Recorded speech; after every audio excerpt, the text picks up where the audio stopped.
What's going on, everybody? D-Style Boxing here. Thanks to those joining me live and to those that be joining me on archive. Be joined by Calix, who teleported from Vegas to New Orleans. You know what I mean? And since the Saints didn't have your support this weekend as you were in Vegas, they lost to the Buccaneers. That's your fault. I was supporting from the airport, but when you don't have a quarterback, that's what happens.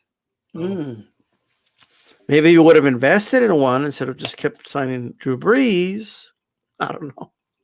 We have a colorblind quarterback. You can't tell red from white, apparently. So, interceptions and pick sixes happen. Shit. Well, what are you gonna do? You know what I mean? But so there was a little fight in Vegas this last weekend. You know what I mean? Just a little fight, half empty, no energy. Nobody was there. Nobody showed up to the weigh-in. That's what I heard. What did you see? I saw the only ones there. That's it. I saw nothing of this. No, look, it was packed. MGM was packed from start to finish, and even after I left. And this is the thing about Canelo fight weekend and why middle of September, Mexican Independence Day has to stay Canelo fight weekend, and why the past 2 years have been a bit of a letdown for people, him not fighting on that weekend, right?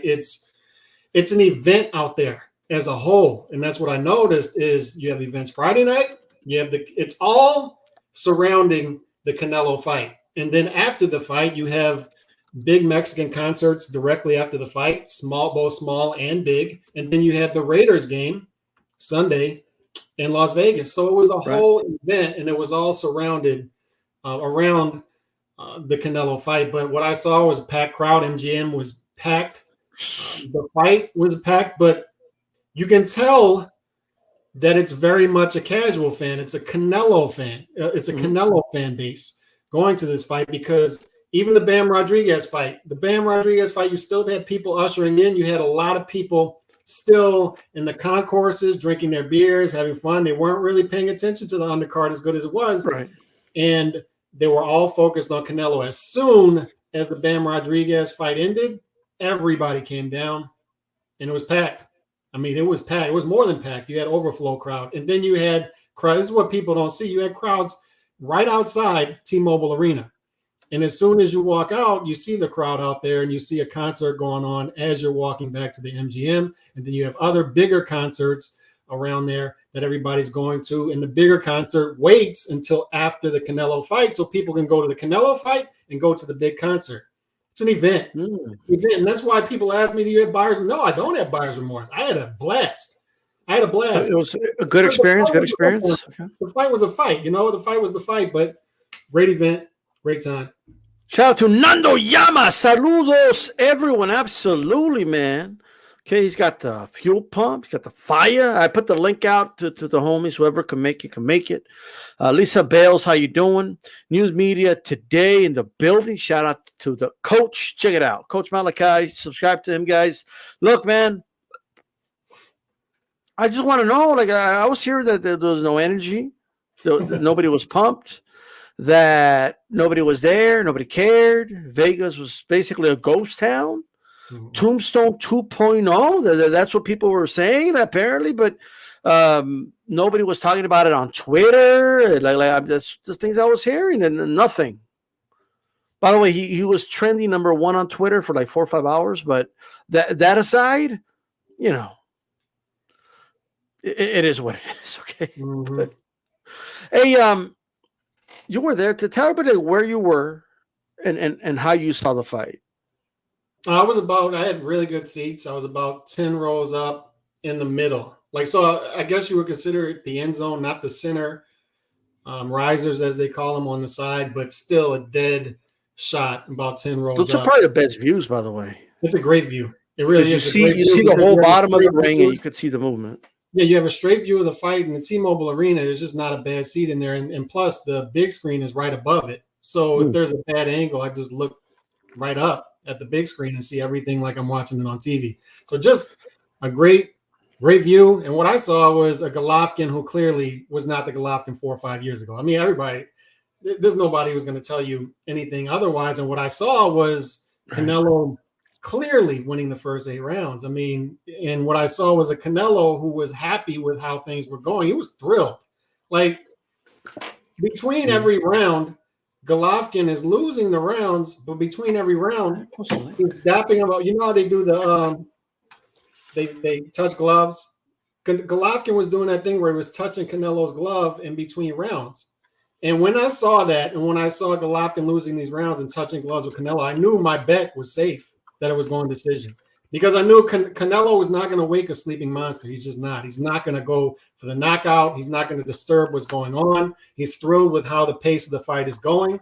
He's thrilled with what he's seeing from Golovkin, and he's not going to wake that up. And then from 9 to 12, you started to see Golovkin come together a little bit, but at the same time, I felt like 9 through 12 were comparative rounds. Like, Golovkin didn't look great in 9 through 12.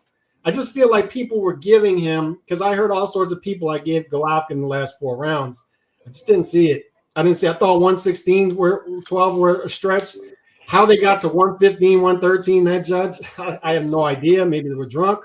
But I say maybe 2 rounds Golovkin, maybe. I think they were checking out the Matchroom girls. You know what I mean? Like you put a 70-year-old man. They put these 70-year-old dudes with poor eyesight. Okay, and they have these half-naked women prancing around the ring, and they wonder why they can't concentrate in the fight and score properly. Okay, this is crazy, brother. At best, I felt 2 rounds. I mean, anything over that, I felt was a stretch, and I feel like the judges.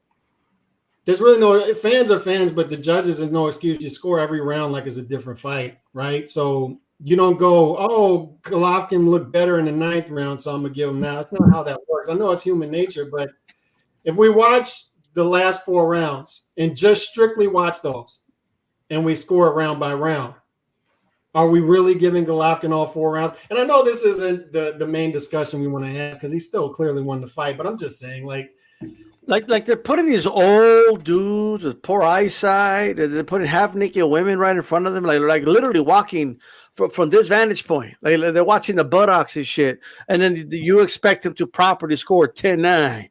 Okay, on the scorecard. It's like a commercial for Cialis, right? You know what I mean? Like, they don't even know what the fuck's going on, bro. Okay, and yeah, that's the thing. That's the reason they let them score, because they need Cialis. Okay, but with that said, shout out to Bruce Goss, the youngest one of the group, and TBH. Cialis losing their vision. What's going on here? I don't know. This is crazy. A lot of ageism. A lot of ageism. Yeah, maybe, but I know TBH scored this 116, 112 for Triple G, right? Like, yeah, Triple G winning wide on the scorecards. Is that what happened? Talk to us. Man, listen. Look, let me just say this, right? You didn't even deny it, ladies and gentlemen. Look at this. Look, man, I'm gonna tell you straight up, man. Like, how does Canelo Alvarez struggle? And don't get it twisted, man. I mean, Gennady Golovkin is a hell of a fighter, even though he was always an overhyped, fighter from HBO. Damn. Even though he was overhyped in HBO, stepped up in competition, realized it wasn't easy to get them knockouts. But regardless of the fact, you lost your voice last night yelling for Golovkin to knock him out, didn't you? Oh no, I lost my voice fighting a damn animal. Okay. No, I'm just fucking with you. No, knock him out, Triple G. Knock him out. He lost his voice. Go ahead. Shit, man. But nah, on the real though, look, Canelo Alvarez, man, look, this motherfucker struggled with a 50-year-old fucking guy. 40. Man, 40 is, you know what, 40 is 80 is like 80 years old in boxing, man. You might as well fucking be in the 50, 80, all right. Look, man, Canelo Alvarez struggled with this dude.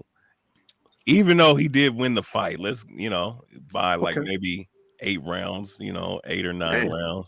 I'll give Golovkin maybe 2 or 3, but Canelo Alvarez looked very anemic with his performance. And I didn't see nothing special outside of the fact that I don't know how he wasn't able to hurt this dude. And Triple G sitting up here, he making Triple G look like he's goddamn Shakur Stevenson. This motherfucker throwing left hooks and completely missing this man 5 miles away and shit, man. I think that Canelo Alvarez obviously didn't train for the fight, but that ain't no goddamn excuse. Damn. You just got your ass whipped by Bivol, and you going up and fighting Triple G, and you're supposed to be fighting someone who's smaller than you at this point, and someone who is nowhere near the athlete you is right now, and you allowed him to look decent in terms of his defense against you. And he didn't. What do you mean? What do you mean he's smaller than you at this point? Like, I mean, when did that happen? Like what? I mean, look, it's no surprise. This man is probably People stop growing males stop growing at the age of 18, 19. Like, you know what I mean? I'm just saying. not true. Well, there's some They naturally bulk up in their 30s. I'll give you that. Yeah, well, I mean, look, outside of the fact that Canelo Alvarez is probably eating more hamburgers and hot dogs nowadays in today's time, and probably ain't doing any road work like he used to. I'm just being honest. It's golfing. I mean, he need to go ahead and just fucking retire, man. If he ain't gonna be serious about fighting top dudes, that's in their prime. But as far as him against Gany Golovkin, I mean, Gany Golovkin looked like, I mean, he was slow as shit, but goddamn, I mean, how was someone like literally a walking heavy bag, and he was just missing. They both look tired and almost look like a damn glorified sparring match, man. And look, I may not. I don't look. I like. There's only a few fighters I like. There's a lot of fighters I dislike. Canelo Alvarez being one of them. But I'll be fair. He won the fight, but it's like shit, man. Right. I'm not. I'm glad I didn't pay for that shit. Straight up. Man of water. I'm not talking about the lonjas and the love handles and dad bods and guts. That's what I'm talking about when I say growing. Calix, at what age did you reach your height? 15. I reached my height at 17. Okay, like that's what I'm talking about. Like, you know what I mean? Hey, ain't nobody at age 27 grow 4 inches. Like, you know what I mean? Like, there's no growth spurt like that. That's what I meant. Okay. Dennis Rodman did. Well, I grew up. I was 5'10". I grew like 2 inches to get to 6 feet. At 18, so maybe 18. There you go. Hey, bro, not at 32. When I turned 60, I actually shrunk a fucking inch, bro. So. That's different. Yeah. So they can. Oh, is that what you mean? Gennady is so old he shrunk. I never dreamed it possible, but it is. His hairline shrunk, and I know a lot about that. Oh. Talk to me, Bruce. What you think of the fight? Well, I'll tell you, man. The anticipation from everybody was a lot more than was delivered. But I kind of took it for what it was. I wasn't expecting a lot. It was 3 years. How many years after the last fight, man? 5, 4, 4, 3, whatever, man. Many years. Triple G showed the age, but he was smart enough where. He didn't want to get knocked out. He didn't want to get hurt. He didn't want to get in the exchanges, so he didn't open up.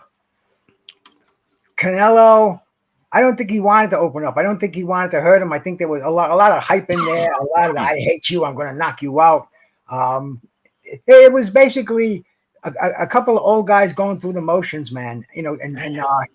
Canelo had the better motions. He was younger. He was faster, more impressive. He was in his hometown. Triple G. Made a nice payday. I saw at the end of it, I could see the resignation on both of their faces. This is over. I'm glad. Let's move on. I mean, if you want to start thinking about where they're going to move on to, there's many paths that could go. Many question marks. Does Canelo go to fight Bivol again, which is probably what we're going to see. But then again, you look at the 168-pound division, and there's no way he can go except top names. And as far as Triple G goes, I don't see him going back and fighting those young guys at 160. I just think he may look for another large payday if something lurks out there, something that he can't refuse. Otherwise, man, he's 40 years old, bro. Nobody called for Marvin Hagler to still be fighting at 40 years old. Triple G did his thing, and I don't think we're going to see anything better out of him. I think he made a lot of money in his career, and he doesn't seem like the kind of a guy who blew it. So I think Triple G's going to be good. And Canelo, like I said, he's got a lot of options, but he's another one, man. He made so much dough, 100 gas stations in Mexico, watching the money roll in. Marvin Hagler, once again, I go back to him, the old silk pajamas.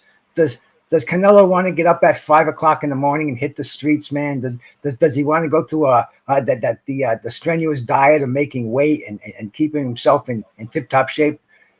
He likes to go on the golf course now, bro. He likes to play golf. He's playing golf up until the day of the fight. So, so many different options there. But I wasn't disappointed the whole weekend. There was a lot of fights I enjoyed watching. We had a couple of heavyweight fights.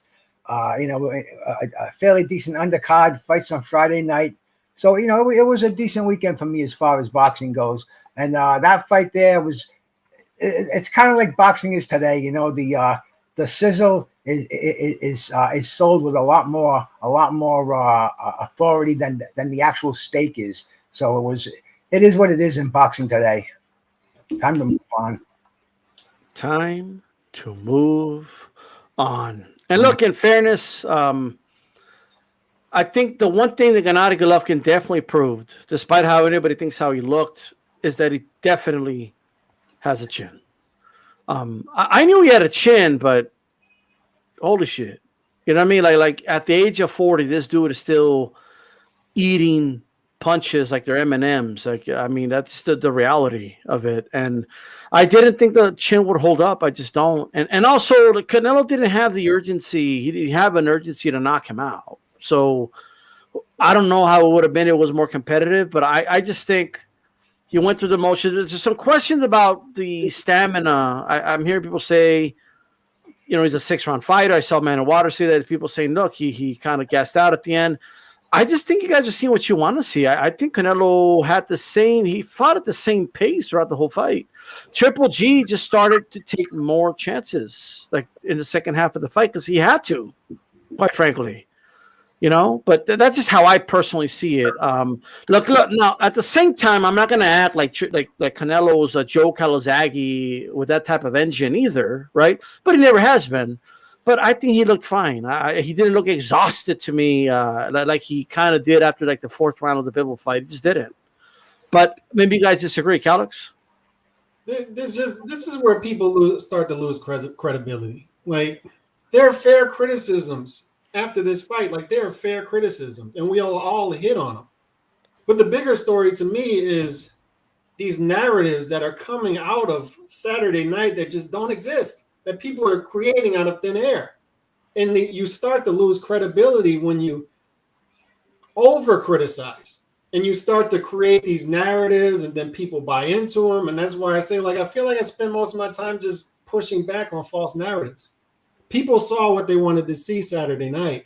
At the end of the day, the easy money was minus 150 decision, because neither one of these guys was going to knock each other out, because neither one has ever been down in their storied careers. Not even down. Neither one hurt each other in the 24 rounds that they fought. And on top of that, they've never been put in their ass. That's true. First 8 rounds, these style, I'm telling you, Canelo's going back to the stool every single round between the rounds, and he's thrilled with what's going on. He is not going to run it. He is not going to take chances to run that. And as a fight fan, I would have loved to have seen him do it. But he's thinking, I'm getting out of here. I'm getting my bag. I gave people another event.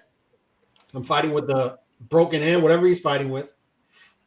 And I'm convinced he doesn't have a hurt hand. He has a hurt back from carrying the sport. But my thing is, my big pet peeve from this is we over-criticize the fighters who are taking chances, and we're building up the fighters who are doing not a damn thing. Canelo has fought 6 times in the past 21 months. Despite what everybody with their revisionist history is saying about the level of competition, he became undisputed in the weight class. He said, I'm fighting all the belt holders. You have a belt, I'm going to fight you. He waited around for Caleb Plant and PBC to mess around. He waited from September to November. They got the fight done. He keeps fighting. He goes up to 175, fights Bivol. No matter what people thought going into that fight, no matter what Canelo's team thought, he's a top 10 pound-for-pound fighter now. All right, so he moved up a weight class, fought a tough guy, and he put to rest this trilogy with Golovkin. That's what he was busy doing the past 21 months. You know what David Benavidez, the boogeyman, was doing the past 21 months? He fought half the amount of fights. You know how many title holders he fought, these stuff? 0. Zero. Zero. None. What's Charlo doing the past 14 months? What's he doing? But Canelo's ducking these guys. I haven't now like a crazy I idea. think Benavidez is fighting. I don't know what the fuck Jamal's doing. I have a crazy idea. Like, how about David Benavidez fight Caleb Plant instead of Caleb Plant fighting Fredo Durrell? David Benavidez said it himself. It's called Fredo Durrell? He said it in May. I wanted to fight Caleb Plant. Caleb Plant was available. Al Heyman didn't let him fight. And Caleb Plant's expendable. He already got the fight. And they still can't get Caleb Plant in the ring with these guys. All these guys are under the same umbrella. All these guys have to do what Al is telling them because none of these guys have any power to call their shots like Canelo. So how about David Benavidez fight Caleb Plant and say, I knocked out Caleb Plant earlier than Canelo did, and corner Canelo and call him out from the mountaintops, but he's not going to get that shot. He's not going to get that shot because Al's not going to allow these guys to fight each other. How about Charlo fight anybody? I'll take anybody. Fight the bum off the street. Get a fight date. I don't care. Fight somebody. But none of these dudes are doing it. Morrell Jr., what's he doing? I don't know. What's he doing? Benavidez is a big dude at 168. He can't get the fights at 168. Moved to 175. These are great points. Like, why can't these in-house fights happen? TBH, why can't these in-house fights happen? Why hasn't David Benavidez and Plant both? Why haven't they fought each other? Well, quick, Even before. my last point on this, real quick. Go ahead. What people need to do is, if they're going to hold Canelo to higher standards, I understand that because he should. He's the face of the sport. He's got the crown around his head with all the hardware. Right. Hold him to a higher standard. But at least admit you're holding him to a higher standard. Don't over-criticize the dude that's doing all the work, and these other dudes are waiting for the stimulus check to fall in their lap. And we're hyping them up as if they're boogeymen. They're not boogeymen. Oh, shit. They're not doing a damn thing. Do something. I feel like that the kid on the meme with the stick. He's poking. He's like, do something. That's what I feel like with these PBC fighters. Do something. Do anything. And these are in-house fighters. Boxing is look. TBA just took a big chunk of a big gallon of water. He's ready to go. Let's go. Now look. It's like this, right? Don't get it twisted. I mean, when you deal with these guys in the PBC, these guys inactive. They're not even really champions to me. Like you can't have a belt, hold it for 5 fucking years and shit. Because that's what it seemed like. It seemed like Charlo ain't fought since 2018, you know. And these other guys, that's all around, especially in the PBC. I despise, the business practices of Al Heyman and the PBC. No question about it. I mean, it is, it's hater. Al Heyman, I think was set up to destroy the sport. But personally, that's just me. But regardless of that fact, I mean, with that being said, and even though in a lot of their fighters, with the lack of a better term, they like to do bitch talk. I'm a fight you, but then I know I'm not gonna fight you, so I'm just gonna talk shit just because to make myself look good and shit. Absolutely. But I will say this though, what I saw last night or the other night, I think Benavidez could take Canelo if he can land one of them shots on Canelo. I think he can possibly, if Canelo gonna come out in the ring like that, Charlo, he might have a chance, but I don't know about Charlo's chin. But Benavidez, I think he got a shot to beat him. I also think that, I guess there ain't nobody else at 168 or You're saying it's a good fight. I think, look, man, if Canelo comes out there the way he did against Triple G, he's getting his ass whooped, man. Because he looked like he didn't even want to be up in the ring, man. And he didn't even look like he wanted to train. If you 1 foot away from retiring, then goddamn, dog, you might as well just get the fuck up out the sport because eventually you're going to get hurt, Come on, like you're worried about Canelo's, safety and health. Like to say, you ain't worried about his health and with these style. Look, if I didn't like it, if I didn't care about his safety, I'd tell him go ahead and go move up the heavyweight and fight Usyk, man. I know we gotta stop that. We gotta. I hope that. But anyway, look, man. All I know is this. All right. I just don't think he looked that bad. Like I just don't like. Now, look, is it the best Canelo's ever looked? No, right? So I know that, but I just think he kind of knew he didn't have to go another gear. I just feel that way, you know, and in order for him to try to knock out Golovkin, he was going to have to really step on the gas. And at the end of the day, Golovkin's still dangerous. He still has power. Power is the last thing to go on a fighter, right? And we saw what happened to Morgan's Foreman in the fight he was winning. You know, you get caught with the one shot and it's over. You know what I mean? So I'm not necessarily saying that was going to happen, but if he doesn't have to, why would he? Like, in all reality, right? But I get it. People wanted him to close the show. Malignaggi said that Canelo should have closed the show because Malignaggi always closed the show. You know what I mean? Like he always did that, right? Well, but here's the thing, though. Paulie Malignaggi has a punching power of fucking pillow, man. You understand? So that's the difference between him and him trying to finish a fight and Canelo Alvarez. Don't cap for Malignaggi. He couldn't even fit. He couldn't close the show against that MMA dude. But no, yeah, that shit was funny as hell. You know, well, you know, I remember when he rocked Juan Diaz and he got surprised that he even fucking hurt somebody and shit. They did. Remember that? That shit was. He like looked at the crowd and said, "Oh!" Like, I mean, I'm just saying, you know, look, you know, let's not compare, you know, pillow fist guys compared to somebody who can actually stop a fight. But here's why I bring up Malignaggi. And by the way, don't get me wrong. I think Malignaggi has great boxing takes. He's allowed to have his opinion, but the reason I'm bringing it up is because I was listening to his video, and then I noticed a lot of Canelo detractors do the same thing. You know, they want to, like, they don't want pushback, so they do this, and it never fails. Oh yeah, and I'm sorry for all you Canelo blowhards, you know, that kiss his ass all the time. Didn't hear what you want me to kiss his ass, but you're a bunch of fanboys, and that's what they do. Like, so you don't want to have a genuine conversation or debate in regards to Canelo once you start doing that. You know what I mean? Malignaggi has been anti-Canelo, just like he was anti-Pacquiao for years.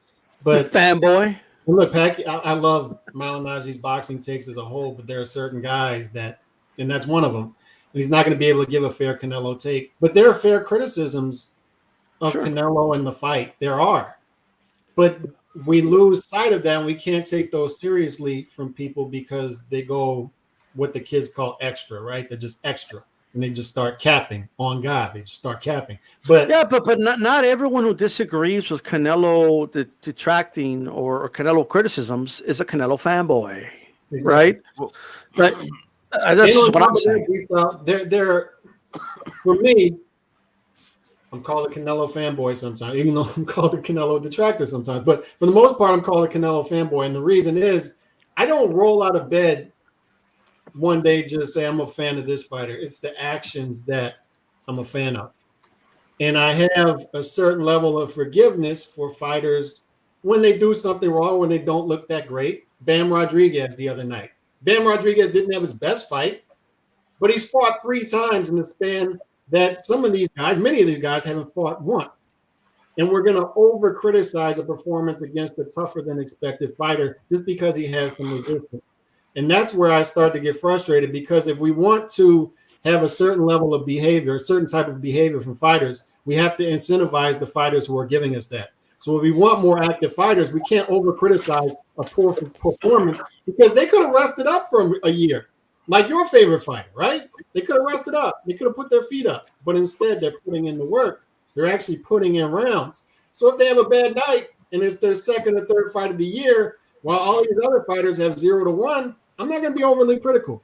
But at the same time, it's fair to say, because the career arc of a fighter is like this, right? It's sort of like a semicircle. And boxing fans seem to think that a fighter's prime is longer than it actually is, and it's not. Canelo's almost 70 fights in, 17 years into his pro career. He's not going to stay in his prime forever. So no matter what we thought of Canelo, whether he looked better than expected or better, some people thought he looked better than the criticism. Some people are critical. we all agree that he's on the other side of that arc, right? He's on his descent now. We don't know how far down, but he's on his descent. That's a fair criticism. But what I'll say about that is that's generally when you get the best level of action from a fighter, because they have to try to figure things out, right? Michael Jordan, my favorite Michael Jordan is 96 through 98 because he couldn't just blow by guys anymore. He had to develop a post game, fade away 15, 18 feet. And when he did that, they had to honor that. And that's how he would blow by people. He was more cerebral, for sure. More cerebral, more levels to his game. And you saw him figure he couldn't just blow people away 4 or 5 games in the playoffs. He had to take games off. He had to take minutes off. And it was fun seeing him against the Pacers game 7. It was fun seeing him pick his spots and go after it. And Canelo's going to have to figure that out as these young lions start calling him out. As these young lions call him out, and he's on his descent, and David Benavidez is at his height, he's going to have to pick his spots in that fight, figure it out. And to me, that's fun. That's fun. That type of stuff as a boxing fan is fun to me. But what I'll say is these young lions need to do something. Do something. Do anything. Like, do something. If David Benavidez gets the fight, it's because it fell in his lap. He's not doing anything to deserve it. I mean, I'm not disagreeing with pretty much anything you're saying. I think those are all fakes, to be honest with you. But Bruce Goss. Yeah, I think they have no choice but to fight each other. I mean, they're all super middleweights, bro. I mean, and there's they can't get a world title fight. It's a process of elimination. It's very simple. You create your round robin. The grand prize is Canelo. He's the light at the end of the tunnel, and gladiator style, bro. You just eliminate each other to get there. It's real simple. It would sell. They're all fucking names. They're all screaming out for Canelo. He can only fight him one at a time. He's got his next fight pretty much tied up. But after that, man, there can be no other fights made. It would cheat the boxing fans if this doesn't happen. You've got so many worthy fighters at 168 right now. And man, it's going to be a shame if we start seeing, these. I can't even put together names of obscure fighters that they'll find suddenly pop into the top 10 of the WBO. You know what I'm saying, bro? I mean, top names fight each other, make your money. Everybody's supposed to have these guaranteed contracts, guaranteed $1 million contracts. You're not going to get them fighting Joe Schmo. You're only going to get them fighting each other. And like we've seen now, they're having these exorbitant pay-per-views. You're not going to get $85 unless you have quality in there. And stack them up, bro. Stack up a couple of these super middleweights on a card and go for a pay-per-view. See what happens. And anything else is ridiculous. It's gonna revert and bring boxing back down to where I think it's beginning to rise up from. Shout out to Antonio Luna. Says Canelo beats Benavidez. What next? Well, let me just read this really quick. Antonio Luna, Canelo beats Benavidez. What's next? He walks through Charlo. Go ahead, Bruce. No, you're not going to see me hitting the Toka 2 tonight, these styles, and my brother Callie and Historian. One of my gracious subscribers sent me some edibles, bro. And these motherfuckers, you can't get them anywhere in the. I don't know where he gets them, because one gummy is the equivalent to a whole package of what I buy around here, which I only buy maybe once or twice a year. And it's like Christmas over here. But in case you think there's something wrong with me, or maybe I have a smoke allergy or something, no. I'm flying high on edibles, man. So shout out to my brother Tony out there, man. Fly like an eagle, there you go.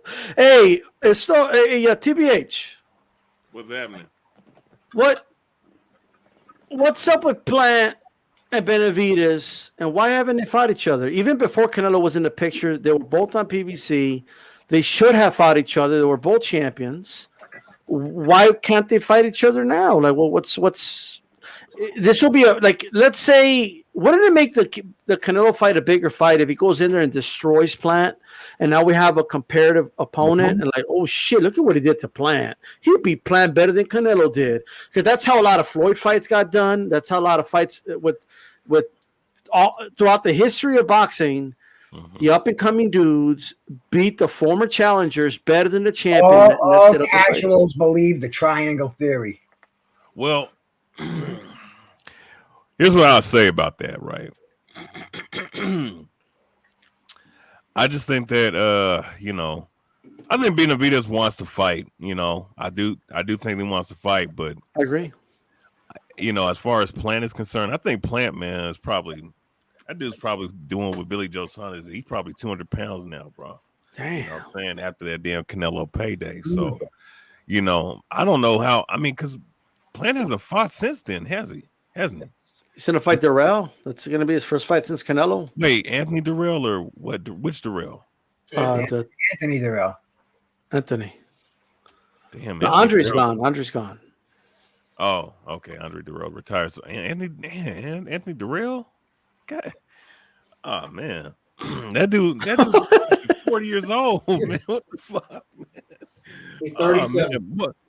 37. 37 years old. Oh, okay. Well, he still got some leg, I guess, but goddamn, man. I mean, 168 is pretty thin. I'm not even gonna lie, man. Like, I don't know. What about Dave Morrell? Shit, why didn't he go fight that dude? Why not? By the way, I'm not mad at Billy Joe and Plant enjoying life. I mean, I would too if I got $10 million. You know what I mean? But but you're right. If they want to get back in the mix, they got to get back in the ring. But that's the differences, right? Is Canelo will make 45, 50, and he's back 3 months later. These dudes make 10 million and they disappear. But what I'm saying is the troubling part. My big take is, and not to name drop, I got to talk to Cotto for a little while Saturday night. This is the Corona episode. But he said that the story of tonight is age. It was age, and that showed Saturday night. Sure. But with Canelo, it's troubling because he's on his descent. We all know that. 17 years in, he's on his descent. But how far down? And how many more events are we going to get from Canelo? Will it be he's going to turn into a two times a year fighter again? He's transitioning back. So will we get 8 events? Will we get 10? You have to start warming somebody up in the bullpen. There's got to be another phase. This is why we did this exercise last week, Days of Futures Past, these styles. If you take Canelo away like he didn't exist, who's there? Who is there to take over as a face of boxing? And that's a key ingredient that we've always had in boxing. You take one guy away, there's somebody there. We don't have anybody there right now, and we don't even have anybody warming up in the bullpen. I can point out multiple fighters who I think are going to be great, but are they going to be stars? I don't see anybody who's going to be that star. We have to get somebody ready 4 or 5 years from now because we're acting like Canelo's going to be around forever. He's got to hand the baton to somebody. Who's that guy going to be? That's the troubling part about what I saw Saturday night is this is on the descent now. Who's going to be the guy to grab the baton? And I don't see anybody warming up. I don't see anybody. I don't see any action in the bullpen. There's no way to really tell who the next big star is going to be. By the way, Crawford's up there in age. Spence is just as old as Canelo.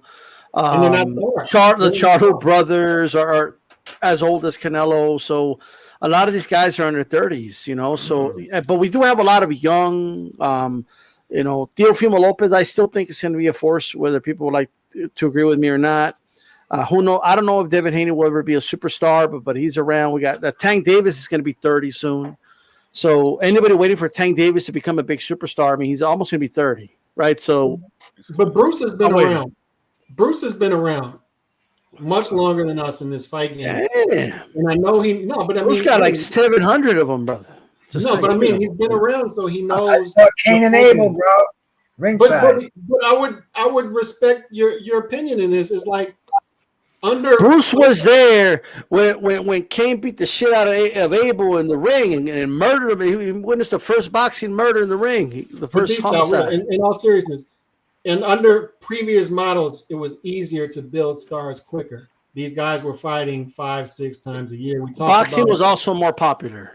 And boxing was more popular. How are you going to organically build the star when you're not going direct to consumer? Kellex, I have bad news for you. There's going to be no other star. Right. And that's what I'm trying to tell people. It's like So Shakur Stevenson. I love what he's doing. He's fighting again this weekend, fighting great competition, but he's fighting twice a year. He's in his early 20s. all these dudes praying and hoping for Canelo's downfall don't realize there's going to be no other star. Well, here's my thing, right? I understand why you guys feel that he's a face of boxing because he is a cash cow. I don't necessarily think he's a face of boxing. Neither do I think AJ is, even though those are only two cash cows in boxing. But as far as boxing in the future, I mean, you have young, like you guys have stated, a lot of young talented fighters. But I don't think I'm gonna be honest with you. I mean, they look talented and everything, but they're not the young and up and coming fighters, not even from a decade or even 2 decades ago that we saw that we knew how great they could be. Like Mayweather, we knew how great he could be. Miguel Cotto and all them other guys that came up. You know what I'm saying? These guys today, they're too inactive, especially PBC. Any star that goes to PBC, at the most you're fighting twice a year. And that's a shame. And I think that there's not a big appeal for a lot of these guys in boxing right now because of the lack of activity and the inactivity that they display. And not only that, it's just I don't know if guys can talk about their promoters promoting them. The promoters have done a horrible job promoting the sport. But at the same time, man, like if you're a transcending talent and a character and someone who has charisma or something to bring to the table, you don't even have to be fucking charismatic. You have to have some kind of appeal to draw people in. If you of whatever fucking country you come from, there ain't nobody out there, and I don't think there's gonna be anybody, in the foreseeable future. Yeah, look, I want to bring this up. So everybody knows G-Funky is my dude, okay? I'm down with G-Funky. My Flyweight CP, Hispanic Causing Panic. We did over 100 episodes together, but he, along with a few others, had this fight either very close or a draw. Calix, look at me that look. But G-Funky scored a draw. I don't know what he saw, to be honest with you. But that's how he scored it. I know people are bringing that up in the chat. That's how he scored it. I don't know what to tell you guys, but I will say that the consensus of the wide consensus is that Canelo clearly won this fight, right? Not just win it. I mean like 10-2, 9-3-ish win it. You know what I mean? That's just the way I saw it. I saw it very wide. I called the fight live. But do you guys think that maybe Canelo dominated the first half so much that when Gennady did a little better, maybe people did comparative rounds? Do you think that happened here? What do you guys think? Well, the fans actually started booing the fight towards the middle before Triple G came on, and I think it was getting boring for me a little bit. It was getting boring, and I think we're falling into a lull because Canelo was just moving forward. Triple G's just covering up, moving back, throwing a few weak counter punches. And then when he came on, what was it, round 9? And he seemed to take 9, 10, 11, 12. And if you give him a round in between there, you've got a close fight. But I can't see how anybody could call this fight anything but a very, very wide unanimous decision. When I saw that one judge had it by 1 point, I'm like, man, but how many people on YouTube have called fights that we say no fucking way, you're dreaming, you're seeing this fight with blinders, but yet G-Funky saw this fight like that, and man, I could not see this fight a draw. I'm sorry, G-Funky, my brother. I don't know what fight you were watching, bro, but it's not the same fight. He was watching the second fight. But Calix, how did you see it?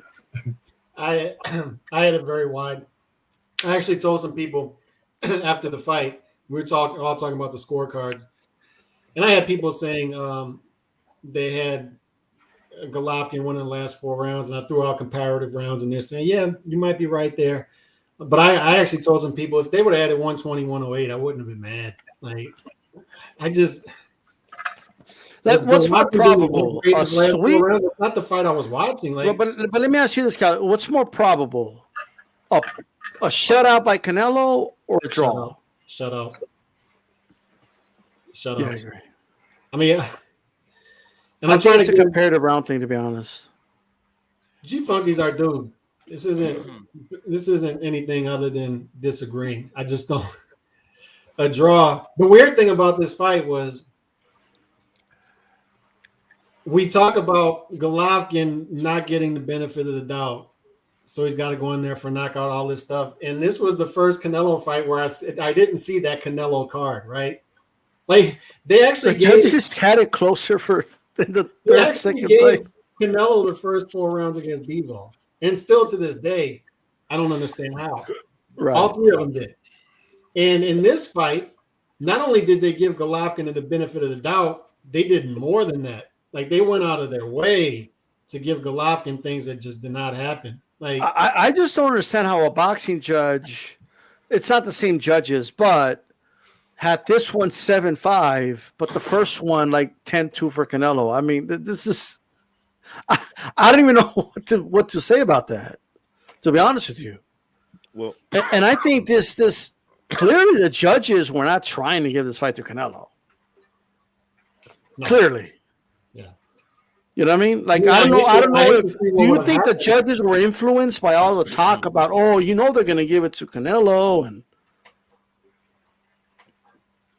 they could have been influenced by that. Human nature, I don't know. Yo, quick. TBH, you said 2-3 rounds for Golovkin, Max? Yeah, I had him at 2-3 rounds. Now, if somebody saw the draw because it was so fucking lethargic and shitty, then I don't blame him. Oh, he's making excuses over here. I know. I'm just being honest. I mean, look, I was watching it and I was looking at it like, man, let me go fix me some teriyaki or some shit, man. I ain't gonna fucking watch the 5th. Well, no, I did watch it. I'm just saying, like, fuck, man. Like, I mean, these guys they didn't go for it. None of them went for it. And it's supposed to be a grudge match, a rubber match. That's the worst ending of a trilogy I've ever seen in my life, man. I'm gonna be honest with you. All right. Now, I will say this about the judges, right? Now, the judges ain't shit, man. That's how I know these guys are, you know, they're either halfway retarded or, you know, they're you know, the athletic commissions are you know, paying them off to do certain things, because I saw in the Bam Rodriguez fight that this dude, I mean, he low blow the dude like 3 times. He should have been disqualified. You know, I like Bam Rodriguez, but he should have been disqualified. But actually, let me just touch on that really quick, TBH, and I just want Calix's thoughts before he needs to go, and then we'll continue the conversation. But really quick, Calix, this was my scorecard. Round 1, Bam. Round 2, Gonzalez. Round 3, Gonzalez. Round 4, Bam. 5, Bam. 6, Bam. 7, Gonzalez. Round 8, I gave it to Bam. However, it was an even round because of the point taken away. Round 9, Bam, but I had it really close. Round 10, Bam. Round 11, I actually had Gonzalez winning, but Kenny Bayless called a knockdown, so I had to score it a 10-8 instead of a 10-9 for Gonzalez. And, of course, round 12, I scored it for Bam. So I had Bam winning the fight, but what were your thoughts on Bam Rodriguez in general, and any final thoughts before you got to go? Yeah, in general, I thought, and it's what I've been saying, is we can't be overly critical of fighters who are getting the work in while other fighters are laid up, rested up. And Bam fights again in September. He fights in September. He's going to fight again in December, it looks like. He's getting the work in. But I had people telling me Friday night, do not bet Bam by knockout. Don't do it. Do not make that mistake, because I was going to do it. They say, yes, Bam is special, but this dude he's fighting is being undervalued. He's a tough fighter. People have seen him fight a lot of times. It's like, okay, I'm not going to do it. And luckily I listened to their advice and didn't do it, because he offered more resistance to Bam than I expected. So once again, it's the comparative thing. It's what we were expecting of Bam versus what we got. What we got was more resistance than expected, but what we got was, in my opinion, a clear Bam decision. I still felt he won 3 by 3, 4, 5 points and got the job done. He could have folded. This guy's going to the body. This guy's active. He jumps on him early, knowing that he could be shop worn from just fighting in May. And Bam says, I got to figure this out.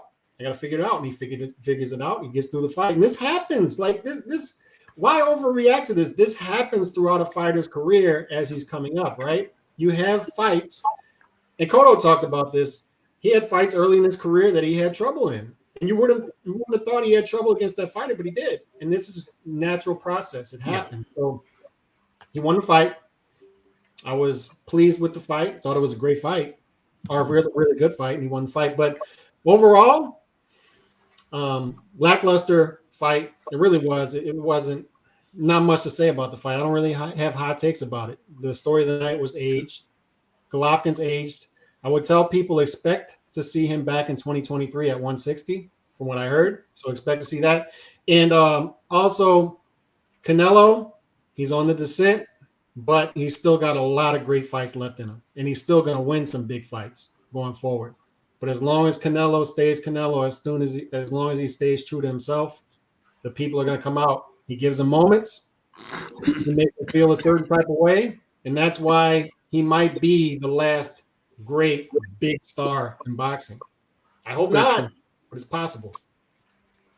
Well said, brother. Have a good one, man. Yep, peace. See you later in the week. Peace, man. Everybody subscribe to Calix here on YouTube. That's youtube.com/Calix Boxing, or just put Calix Boxing 2.0. Shout out to the Shoe Shine. They'll be on later tonight. What you think of Bam Rodriguez's? If you want to continue your thoughts, I apologize because Calix had to go with TBH. But if you want to continue your thoughts about that, no, I understand that, but yeah, I mean, look, we all know he's very talented. He's very, he's a good athlete. Put his combination together pretty well. Good power. Thing about him, I knew that he was going to struggle against this guy because the dude can box. Dude has a jab. The dude can actually, set traps and whatnot.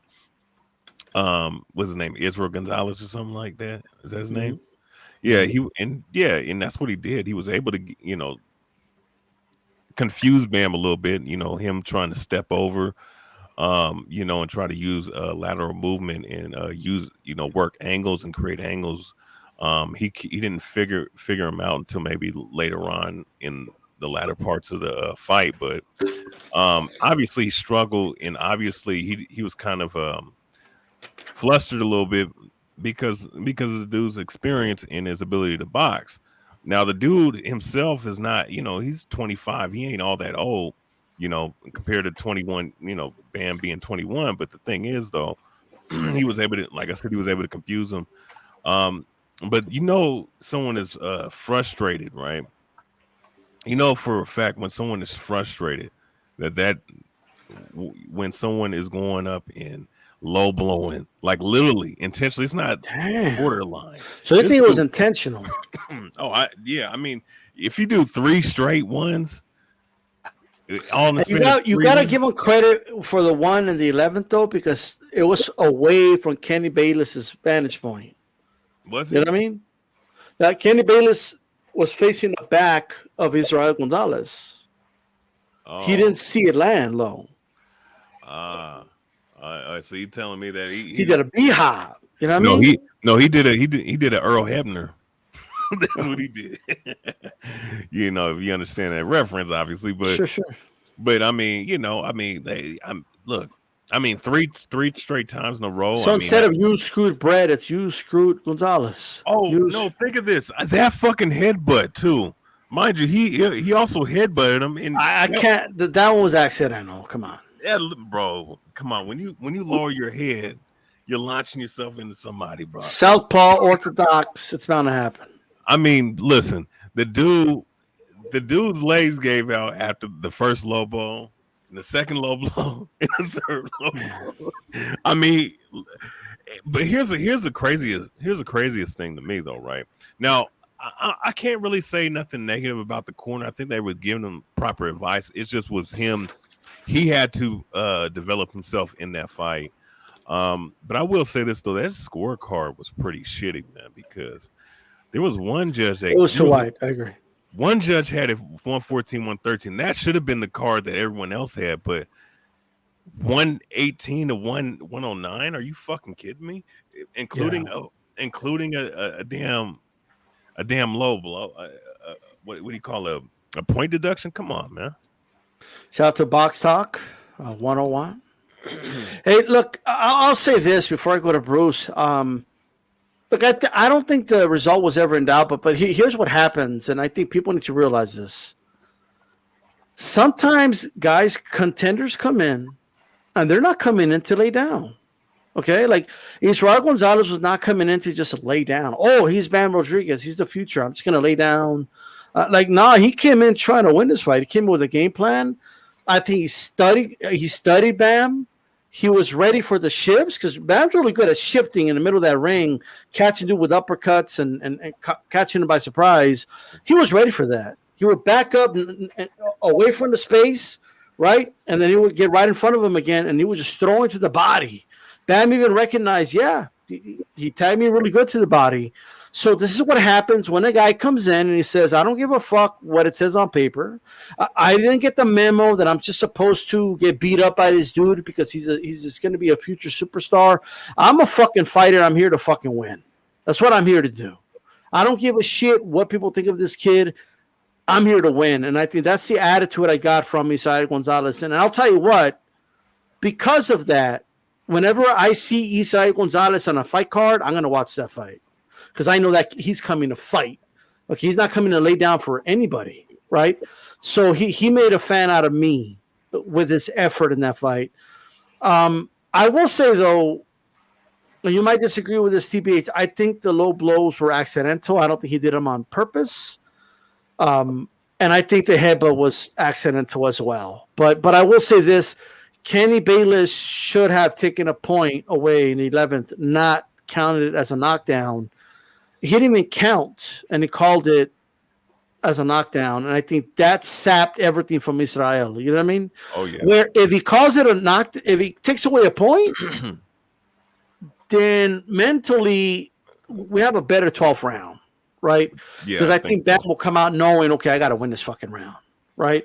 And Israel will come out more inspired in the 12th. We might have had a round of the year in the 12th if that happened, but that's just my take on it. But Bruce, what did you make of Bam Rodriguez and against Israel Gonzalez? Well, what I saw along the same line, but I think Bam, I think he might have bought into a little bit of the headlines that he's been reading about himself. I don't know if he went in there as sharp as he could have, and Gonzalez, he saw this as the opportunity of a lifetime. He studied Rodriguez. And he jumped on it. He was right there from the first round on. Rodriguez he wasn't expecting that. He threw those low blows, and I mean they were especially that last one where it was weird. It was like a knockdown, but a non-knockdown, and no point deduction, but yet it was a low blow, clearly seen. Like a historian said, man, it was almost like something with Earl Hebner pulling in the WWE. But I thought Gonzalez, I thought he didn't do enough to win the fight, but he definitely showed total respectability there, man. He's going to get some future fights. And Rodriguez, I think this is a learning experience for him. He's going to have to realize that every fight, especially when you're on a pay-per-view card like this, where you're viewed by millions of people, you have to be. Every time you go in that ring, you're going to have to just be 100%. There are no easy fights, man. It's not like the old days where you can, just win this one, look good in the next one. You have to look good in every fight if you want to succeed today with the frequency of fights going on. And great undercard fight, man. It definitely was part of that decent card we had on Saturday night, man. Good stuff. So shout out to Remy. Much appreciated for the support. My brother Remy. That's right. Saludos Distao. Bruce, Calix, who was here a little bit ago. TVH206 and Chet. Shout out to everybody. Canelo 9-3 trilogy. Anything else? People are weird, tripping, and hating on Saul Canelo Alvarez. Look, I don't see how anybody could have this. I think 9-3 is generous to Gennady, if I'm honest. Not impossible to have it 9-3, but 10-2, 11-1, but still very wide for sure. very, very wide for Canelo without a shadow of a doubt. Anybody who has it any closer, I cannot stress enough. I strongly disagree. Like, you know what I mean? Like, I can't. There's no other way for me to say it. I just strongly disagree. All right. By the way, guys, if you ever give a super chat and I miss it, I'm human. Just you remind me. Just put in the chat. Yo, you missed super chat, whatever it is. Give another one. Get his attention, right? Yeah. No. I'm just saying. I appreciate everybody's support, man. Hit the like button. All right. But let me I missed one time. I missed one of Nando's super chats, and I apologize to him afterwards. But it is what it is. So it's not my intention, believe me. But I think did Israel Vasquez do anything to be on your radar, Bruce? Israel Vasquez. Oh, not Vasquez. Gonzalez. No. Gonzalez, my bad. Yeah, Israel Vasquez is the guy that retired that fought Marcus's brother 3 times. But yeah, Israel Gonzalez, did he impress you? Do you want to see him fight again? Sure, man. I mean, it's super flyweights. Those are small guys, and they fight frequently. They don't ask for a lot of money. So yeah, bro, I think he's got a lot of fights available for him, and there's a red hot division down there, man. A lot of tough Philippines, a lot of tough Mexican boxers, man. Definitely keep fighting, make some noise. So shout out to Box Talk 101. It says you gave me one before, champ. I owe you this one. Absolutely. Thanks for the support, brother. Shout out to Box Talk 101. But here's the real question. After this performance, and Bruce said earlier, triangle theory but people believe in it. Chocolatito beat Israel in more dominant fashion than Bam did. Bam had a harder time with him. But does that mean anything, right? Does it change your opinion about that fight, regardless of how you have it, right? So, TBH, would you favor Bam against Chocolatito at this point? After this performance, or like how have you felt about it, and have you changed your mind since the fight? I still think it's still going to be a very good fight. I mean, when you fight certain guys who are hard to read, they're going to make you look bad in certain instances. I mean, I'm definitely not comparing this to the lethargic fight that came after. And we already talked about that. But as far as Bam. Fighting Odu, I think he was just an opponent. I mean, it's a title fight. You're defending against a contender, a worthy enough contender. Sometimes you're not gonna look as impressive. So right. We know Roman Gonzalez or Chocolatito is very, very good. Very, very high level boxer, great defense, great counter punching, a jab. Timing. He's gonna present a whole lot more problems, but at the same time, you never know if Bam is more assertive in terms of going to the body more, maybe cutting off the ring against Bam. You know what I'm saying? He can present problems that Chocolatito hasn't seen in a minute at that weight class at 115. So 115 right. Or 112 or whichever weight class, flyweight, super flyweight, or So it doesn't change the opinion that I think it's going to be a great fight. Now, as far as who's winning, I still haven't picked that. I honestly, because I'm always going to favor the young lion versus the old lion, the lion's whelp over the beaten up bruised lion. But right. Gonzalez is a worthy opponent against anybody at that weight class, probably in history. So. Ladies and gentlemen, let's introduce Spicy. Let's give her a warm welcome. How you doing, Spicy? Hi guys, how you guys doing? I'm good. I'm still in Vegas, trying to recover.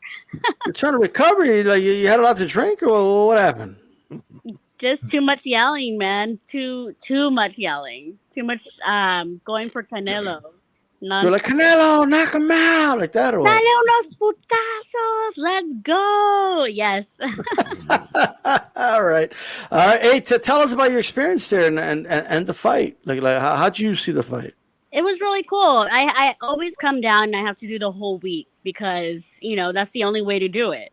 So we start with the grand arrivals at the MGM. Usually there's mariachi there, and it was the whole MGM lobby was full of, Canelo fans. Some Triple G. I didn't see much Triple G fans until the fight. That was really cool. And then the weigh-in was crazy. There was like 2 concerts. He decided to have like all these artists come up and perform. And then as far as the fight goes, I think the fight. I think Alejandro Fernandez. He's a orgullo mexicano. Who doesn't love him, right? How huge is that to have him performing the anthem? Not the anthem. Spicy was like, Alejandro, I love you. Yes. How could I not? And then as far as the fight goes, I did not see them connecting. I didn't see Canelo connecting his shots, or Triple G. yeah, Antonio Luna saying that you were team Triple G all night. That's what he said. I was team both. I am a huge Triple G fan and Canelo fan, but I actually saw Canelo doing really well in the first half. Not really well, tampoco. He wasn't wowing us. He was just doing good enough, and Triple G wasn't really doing much, right? And then the second half, it was just like in person. Canelo looked horrible. He didn't. He was physically, you could tell, like he was exhausted. And Triple G, that was, in my opinion, he could have knocked him out if he really wanted to, but he didn't, and he lost. So it is what it is, right? For sure. Tell us about how he looked exhausted. Like, what did you see? Did his eyes look droopy? Did he just look low energy? The way he was talking? His body was just kind of like he was winded. Okay. Just like he's been winded in the Bivol fight, and it's like I've been watching Canelo fight in person for a while now, right? I like his performance with Bivol. That was not Canelo. That's not something that the fans are used to seeing, and his performance with Triple G, it was just very different as well. He was just kind of like, he get big props to him because you could tell that like he's fighting against Triple G. He's not a nobody. He's not, a lower ranked fighter. He's strategic, and he knows Canelo very well. So when Canelo tries to connect, he can't. He gets blocked, right? So I'll give him that. But it wasn't a high performance that I'm used to seeing Canelo fight. Okay. All right. Manawater says finally somebody with some sense, although he did say, he did put words in your mouth. He said she doesn't want to say it, so I'll say it for her. 6-round fighter. Is that what you're saying? Like I said, he is not a 6-round fighter. I think that something is wrong with him. Like he says that he needs surgery or whatever it is, because this is not how Canelo usually performs. Okay, so there's something going on. I know I heard something about his wrist. Right. I think something's going on with his leg, to be honest with you, but they're not talking much about that. But there's something up with his leg. I've been noted, but that's been for a while though. But we'll see. We'll see. What you make about? We were talking about Bam Rodriguez. That's Rodriguez. Okay, Rodriguez, por favor. That's right. We roll the R's on the show. You know what I mean? But I had a white for Bam, but it was surprisingly a more competitive fight than I thought. Israel came out. He came to fight. Gonzalez did. So, but how did he look in person to fight? I think Gonzalez was giving him a run for his money. And in person, it was kind of like, what are you doing, Bam? You keep hitting him below the belt. What's up with that? The whole crowd was like, oh. On the big screen. Ooh. Yes, exactly. Wow. Yeah. Okay. I think All right. I was expecting a little bit better performance from Bam. You expecting more from Bam? Okay. Yeah. But do you think how much of that? And let me put it this way: how much of that was Bam maybe underperforming, and how much of that was Israel Gonzalez? Just surprising him maybe and doing better than people thought. Well, I think that's valid. Both what Gonzalez he did really well, and actually the crowd was going more for Gonzalez than Bam. Really? Yeah. So the people that come out for boxing events, they don't really know who the undercards are at all. Right. They're really just there. 99% of the crowd is there for the main event, which is Canelo. Right. Everybody else is, unless you're family or you're like really, really into boxing or your media, then you're there very, very early. So what was it? Was it because he was the underdog? Is that what you think that the people were going for him in the arena? Who? Like, No, why do you because think that he's is? legit Mexican, so they're gonna go for Mexican fighters. Oh, because he's from Mexico. Okay. Yeah, and Bam is from Texas, right? But he's still legit. I mean, I wouldn't say he's not legit. But Like, it's called like the crowd. It's a Mexican crowd from Mexico. It's not a Mexican American crowd. I got you. Okay. Yeah. All right. All right. Hey, I So was the going for Bam, but I'm That's not right. very Mexican myself. I'm Mexican American, so I don't Man. have either. Yeah, we still eat menudo shit. It is what it is. Right? But all right. So I want to go around the panel here, and I'll start with you, TBH. What do you want to see next for Canelo? What fight would you personally like to see him in the ring next? As a fan of boxing, what do you want to see? I want to see him against the Grim Reaper, man. Who's the Grim Reaper? Retirement. But on the Yeah. Damn, like you want to see him dead? Yeah.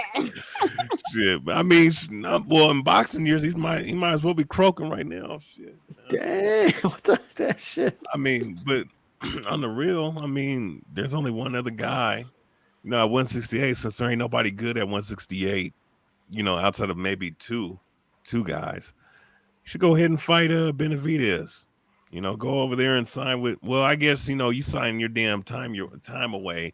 PBC probably get one fight 1 year, get the next fight 2 years after that and shit. But I mean, on everything though, I think that he should go ahead and fight Benavidez, man. Get that shit out the way, and then fight Charlo. That's it. They ain't shit else. So you think Canelo wins that fight? I think Canelo gets his ass whooped in that fight, personally, especially after what I saw this past weekend. Well, you just said he should get it out of the way and then fight Charlo. No, I'm saying get the fight out the way as far as fighting, but since for whatever reason, this dude is drinking I don't know how many Coronas and eating how many hamburgers a day nowadays, and not running. I mean, running miles anymore. Because that's exactly how he performed this past Saturday. He might as well just go ahead and get the fight over with. I heard that when he goes golfing, he doesn't take the caddy. He actually walks to the next hole. That's what I heard. So he's doing the rounds. He's doing his cardio. Yeah, I know, man. Golfing is golfing. You don't use the caddy. Shit, man. Look, Canelo. Look, man. Look, I know you're a fan of Canelo, D Style, but goddamn, man, Canelo is about to get his ass whooped by Benavidez when he fights him. Okay. Big, strong guy, who has hands. Very hittable, yeah. Very hittable. And look, before this fight, I actually thought Canelo would beat him. But you know what? Now that we know what kind of mindset he has now, he get up in the ring with the right guy that wants to take his head off and lob his head off. That's exactly what's going to happen. Okay. I mean, Benavidez couldn't even stop Darrell, but he's going to stop Canelo? I mean, Darrell's a tough motherfucker. Just a moment ago, you were saying he was like an old ass dude that the plant's picking on him. You said that like 30 minutes ago. That doesn't mean that he can't. I mean, Triple G's is a damn grandpa, and we know you gotta hit him with a damn with brass knuckles and knock him out. That don't mean that he's a threat. Okay, all right. Bruce, what do you want next from Canelo? What would you like to see next year? Okay, well, first of all, I'm not a fan of Canelo. I'm not a fan of any boxer out there. I'm a fan of the sport. Anybody that's been listening to me will tell you that, man. You're not going to see me ride any boxer out there. There's nobody out there since the great Marvin Hagler and before that Ali. But aside from that, man, I'm for the sport of boxing. And so I'd like to see Canelo, if he's going to come down to super middleweight, because we know his next fight is with Bivol. But I mean, come down and fight any of these guys. Benavidez, that would be ideal. That's a fight we all want to see. We've been talking about it for a while. Sometimes we don't get what we want, but he could go down and fight Demetrius Andrade. I'm a Rhode Island man. He's one of my homies. I think Canelo would kick his ass, but I think it would be a good fight for a while. I think Andrade's got some style. I think that gives Canelo problems. And bro, I'd love to see that fight. Fucking Charlo, bro. Maul Charlo. That right there. That's an American and a Mexican. They supposedly hate each other. Everybody hates each other in this world today. But as a boxing fan, he's got so many options. And if he's going to fight again, but like I said before, man, I think he's made his dough. I don't think he wants to go through the hassle of fighting these tough guys and go through the rigors of training. And man, switching that screen so much, it's like I'm doing a hit of acid. These styles, I'll tell you, man.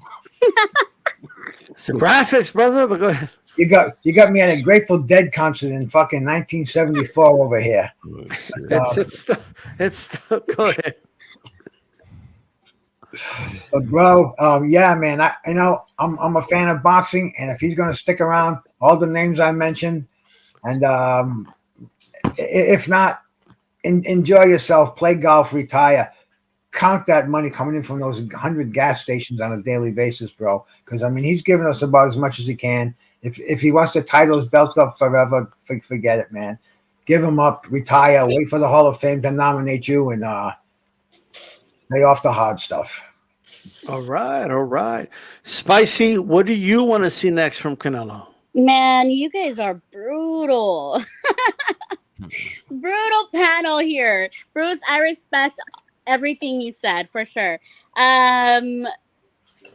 Let's see. I'm sorry. I'm just like Bruce. I'm like, what's up with all these with the aftermath pictures? Get back to that pattern, bro.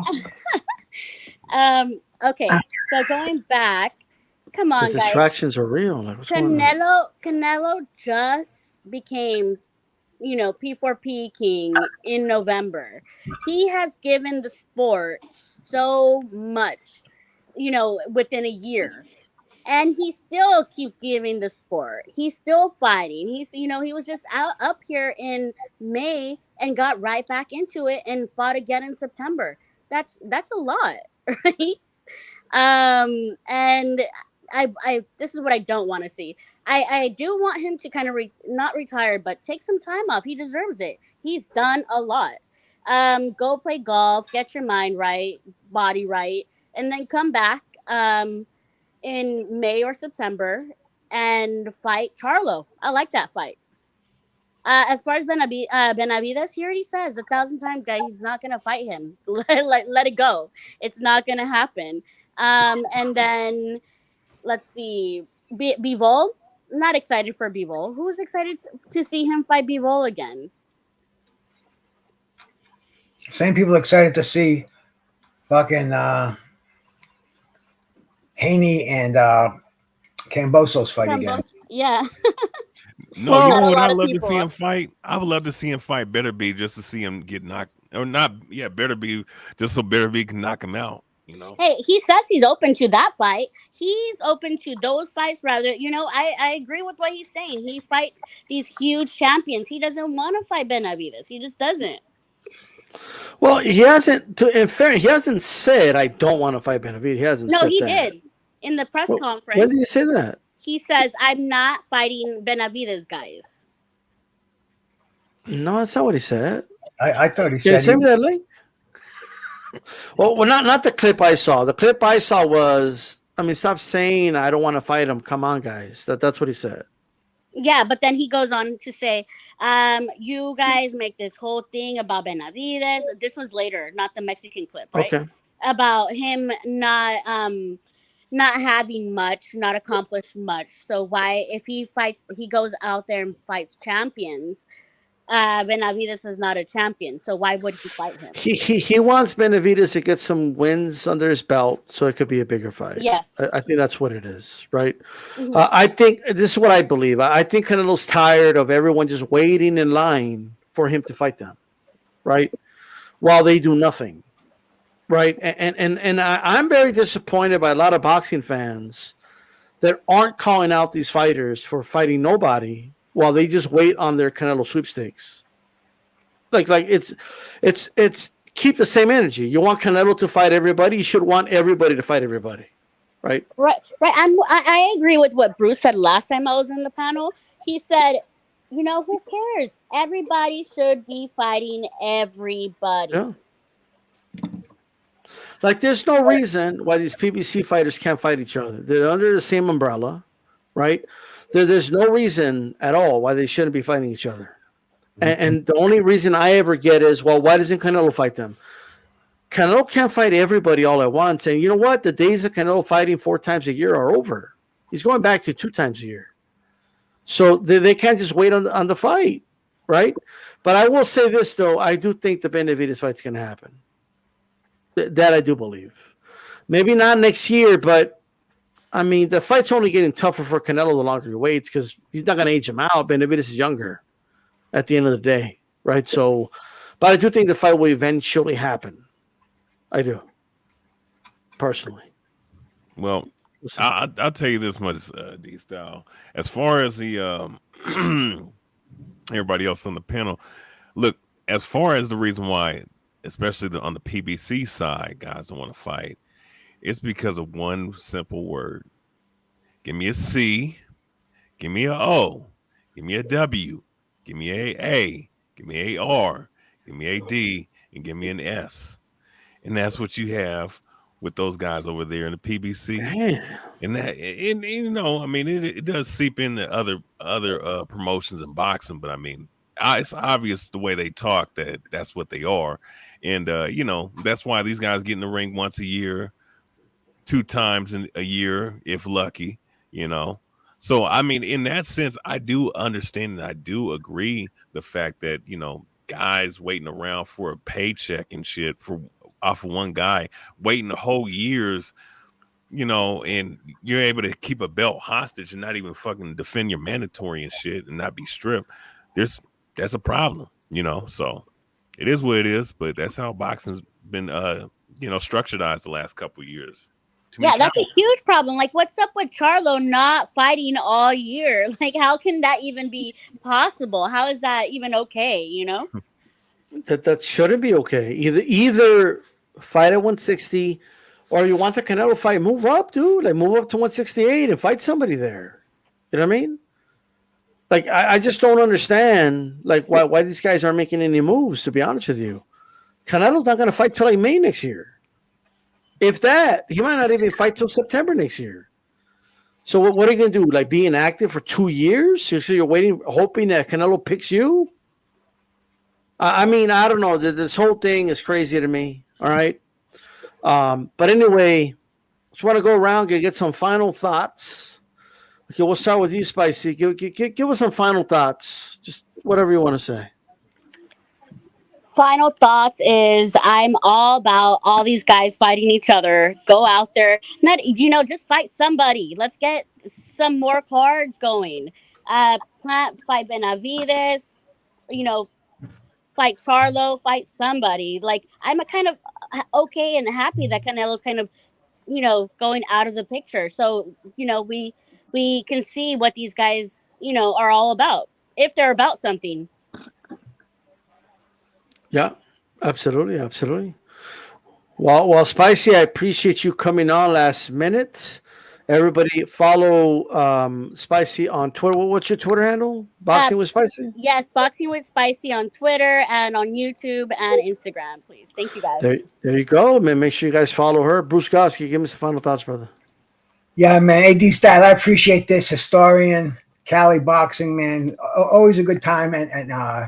And Chili, man, always sweet talking to you. Hey, man, Everybody out there, I appreciate you guys coming in here, man. Bruce Gas, Boxing, Jazz, and more. Tomorrow night, I do my Tuesday night fights. I got this dude coming on, man. His name is Lou Ticelli.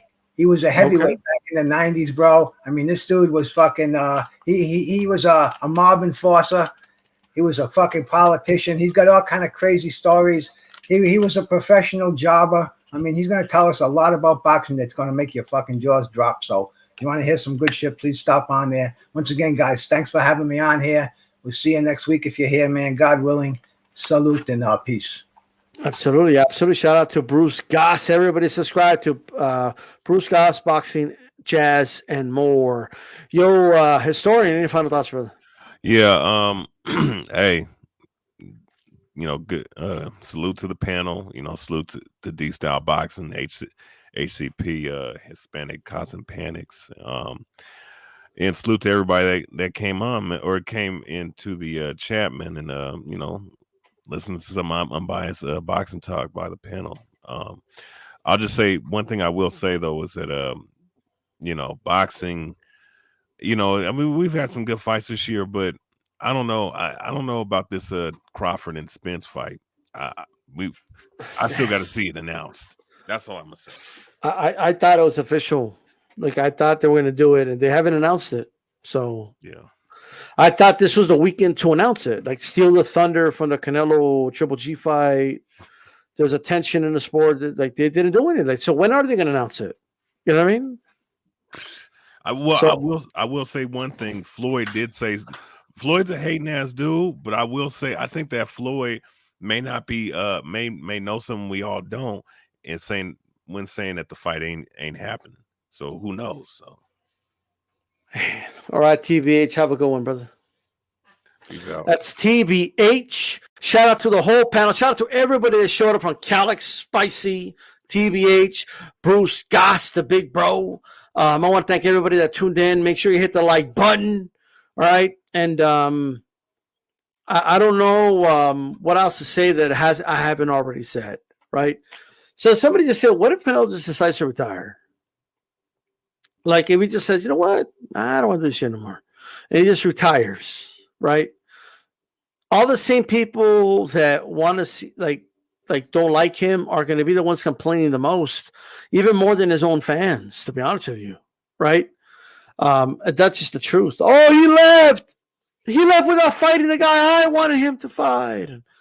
Because as all the shit people talk, they still want something out of Canelo. They're so expecting something from Canelo, and they still want Canelo around. Even they won't say it, but they want him around. They want to witness Canelo go through like what Roy Jones went through. He was getting knocked out left and right at the tail end of his career, and they want to witness something like that, right? And I don't know if that'll happen or not, but it's not going to happen anytime soon. Like Canelo hasn't fallen that much, you know what I mean? But that is what it is. Just saying a draw, though. Come on, homie. Like I don't see it a draw, guys. I don't know what else to say other than no, I don't agree with that. But with that said, guys, I appreciate everybody. Make sure Round Table on Ringside Reporter. Me and Calix will figure something out tomorrow on Wednesday, so make sure you subscribe to Calix for that. Hit the like button, hit the bell button so you're notified when D-Style Boxing comes on live. Subscribe if you like the content. This is D-Style Boxing. Shout out to Lee Groves, by the way. I believe Lee Groves will be on the round table as well, so shout out to him. We'll have Ring IQ on the round table and Lukey on the round table. So it's going to be a great show. We're trying to see who else we could get on. With that said, this is D-Style Boxing. I'm out. Peace.